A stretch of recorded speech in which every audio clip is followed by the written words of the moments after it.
जीवन था और वो जीवन मनुष्यों की ज्योति था। और इसलिए यीशु कहता है कि मैं संसार की ज्योति हूँ, जो मेरा अनुसरण करेगा वो अंधकार में नहीं भटकेगा। फिर वो कहता है कि तुम जगत की ज्योति हो जो मुझ में विश्वास कर रहे हो।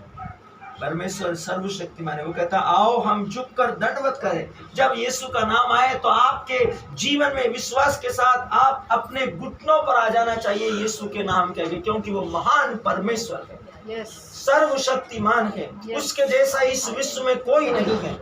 कोई भी यीशु मसीह की बराबरी नहीं कर सकता।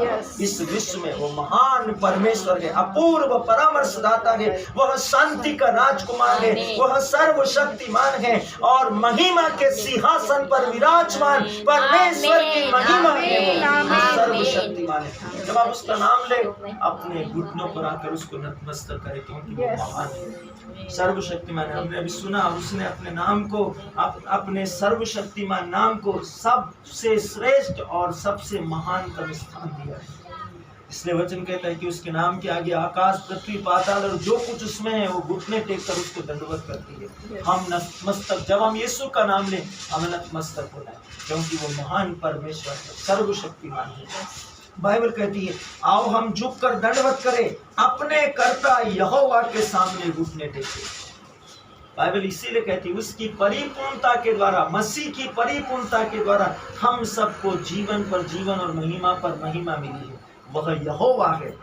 आदि में वचन था, वचन ईश्वर था, वचन ईश्वर के साथ था। यदि हम पुरानी बाइबल के अनुसार इसको पढ़े तो आदि में यहोवा था, यहोवा वचन था, वचन यहोवा था, वचन यहोवा के साथ था और वचन स्वयं यहोवा था और यहोवा देहधारी हुआ। जब उसको पहली बार देखा गया तब वो चरनी में लेटा हुआ पवित्र कुंवारी और धन्य पवित्र मरियम के हाथ में लेटा हुआ बालक यीशु था।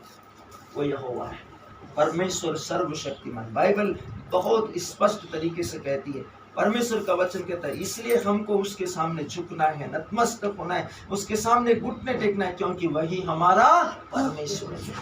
वचन कहता है आओ हम उसकी चराई की प्रजा, आओ, और परमेश्वर का वचन कहता है और हम उसकी चराई की प्रजा, जहां जहां यहोवा हमको ले जाता है इस विश्व में, आप कहीं पर भी हो सकता है आप IPS हो सकता है आप टीचर हो सकता है आप डॉक्टर हो सकता है आप इंजीनियर हो सकता है आप एक हाउस वाइफ हो सकता है आप एक किसान हो सकता है आप एक अच्छे स्टूडेंट हो, आप कुछ भी हो। वचन कहता है और हम उसकी चराई की प्रजा है।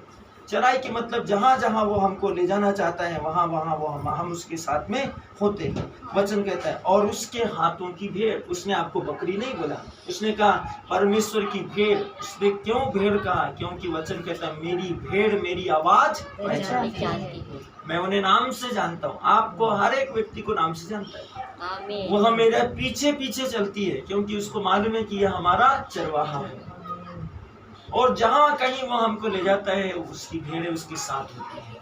उसकी भेड़ें दाएं और बाएं नहीं भटकती, क्योंकि भेड़ों को उसकी सोटी, उसकी आवाज और उसके डंडे पे भरोसा है। परमेश्वर सर्वशक्तिमान का वचन कहता है और हम उसके हाथ की भेड़ें, भला होता कि आज तुम उसकी बात को सुनते। अवसर है मेरे प्रियो, हम अभी सुन सकते हैं, समझ सकते हैं, विश्वास कर सकते हैं, विश्वास को बढ़ा सकते हैं, विश्वास में समृद्ध और उन्नत हो सकते हैं। बाइबल कहती भला होता है कि आज तुम उसकी बात को सुनते। अपना अपना हृदय कठोर मत करो। कई लोग वचन को सुनना नहीं चाहते, क्या बोर कर रहा है, क्या फेंक रहा है, क्या फालतू बातें कर रहा है। कई लोगों के दिमाग में, मनों के अंदर, हृदयों के अंदर विकल्प और विचार आते हैं। बाइबल इसके विषय में कहती है भला होता है कि आज तुम उसकी बात को सुनते। अपना अपना हृदय ऐसा कठोर मत करो जैसा मरीबा में व मस्सा के दिन जंगल में हुआ। मरीबा और मस्सा के दिन क्या हुआ था? इजरायली लोग परमेश्वर के पवित्र जन के लिए, परमेश्वर के पवित्र जन के विरुद्ध भुनभुनाए। जब वे भुनभुनाए तब क्या हुआ? वे सर्वनाश कर दिए गए, आग उनके ऊपर आई और वो भस्म कर दिए गए। वे सांपों के द्वारा, डांस वाले सांपों के द्वारा नाश कर दिए गए और वे विपत्ति और कई प्रकार के बिच्छुओं के द्वारा प्रताड़ित किए गए। सोचिए मेरे प्रियो, जमीनें फटी और वो उसमें भस्म होने वाली आग उसमें से निकली और वो उसमें समा गए। परमेश्वर का वचन कहते हैं अपना अपना हृदय ऐसा कठोर मत करो, नहीं तो विपत्तियां तुम्हारे जीवन के अंदर प्रवेश करेंगी। परमेश्वर का वचन कहता है धन्य है वे जो मन के दीन है, वे परमेश्वर का दर्शन करेंगे। वे परमेश्वर के राज्य को देखेंगे, वे परमेश्वर के राज्य में प्रवेश करेंगे, वे परमेश्वर के साथ होंगे। जहां कहीं भी परमेश्वर होगा वो परमेश्वर के साथ में होंगे। धन्य हैं वे जो मेल मिलाप कराते हैं, धन्य हैं वे जो धार्मिकता के भूखे हैं, धन्य हैं वे जो प्रेम करते हैं, धन्य हैं वे जो दूसरों के साथ में वैसा व्यवहार करते हैं जैसा वे अपने लिए चाहते हैं। ये परमेश्वर के राज्य के गुण हैं। परमेश्वर सर्वशक्तिमान का वचन कहता है, जब तुम्हारे पुरखाओं ने मुझे परखा। ये बहुत अद्भुत है। वचन कहता है कि अपना हृदय कठोर मत करो, जैसा मरीबा में मस्सा के दिन जंगल में हुआ था। परमेश्वर का वचन कहता है, जब तुम्हारे पुरखाओं ने मुझे परखा, उन्होंने मेरी टेस्टिंग की, मुझे जांचा और मेरा मूल्यांकन करा। क्या परमेश्वर हम मनुष्यों के द्वारा परखा जा सकता है? फिर भी यहोवा का वचन कहता है, परख कर देख कि तेरा परमेश्वर यहोवा कितना भला है।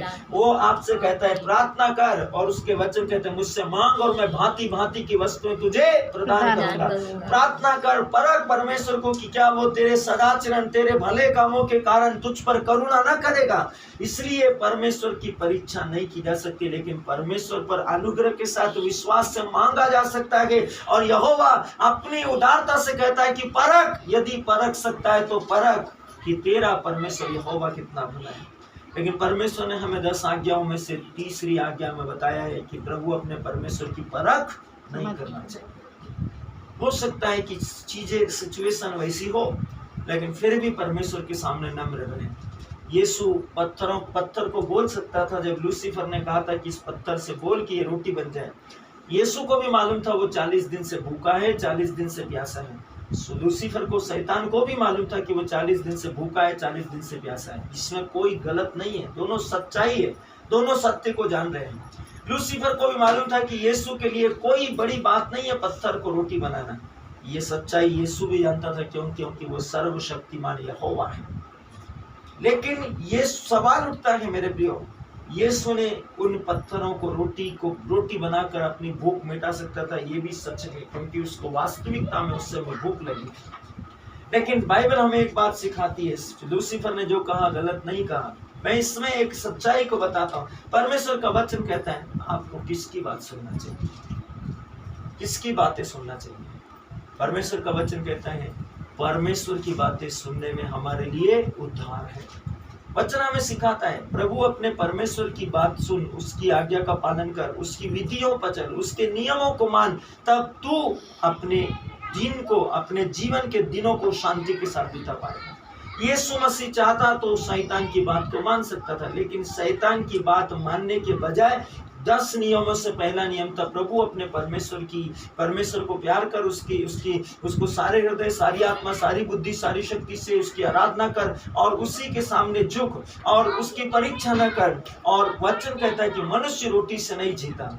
आप और मैं रोटी नहीं खाएंगे 10 दिन, 15 दिन और महीनों तक रोटी नहीं खाएंगे तो हम मर नहीं जाएंगे। हम सिर्फ कमजोर हो सकते हैं, लेकिन हम मरेंगे नहीं। लेकिन यदि हम सच्चे हृदय से परमेश्वर पर विश्वास करें तो वही उपवास, प्रार्थना हमारे लिए एक आत्मिक शक्ति का कारण बन जाएगी। हम उसी से बलवान हो जाएंगे। परमेश्वर का वचन कहता है मनुष्य रोटी से नहीं जीता, वह यहोवा के मुंह से निकले हुए हर एक शब्द और वचन से जीता है। उसने कहा मेरा वचन परमेश्वर का, मेरा भोजन परमेश्वर का वचन है। यीशु मसीह ने कहा मेरा भोजन परमेश्वर का वचन है, तो आपका भोजन भी परमेश्वर का वचन है। क्योंकि यदि आप अपने आप को शारीरिक समझते हैं तो आपको रोटी की जरूरत है, लेकिन यदि आप यीशु मसीह में अपने आप को आत्मिक मनुष्य समझते हैं तो आपका वचन, आपका भोजन परमेश्वर का वचन है। सर्वशक्तिमान का वचन कहता है जब तुम्हारे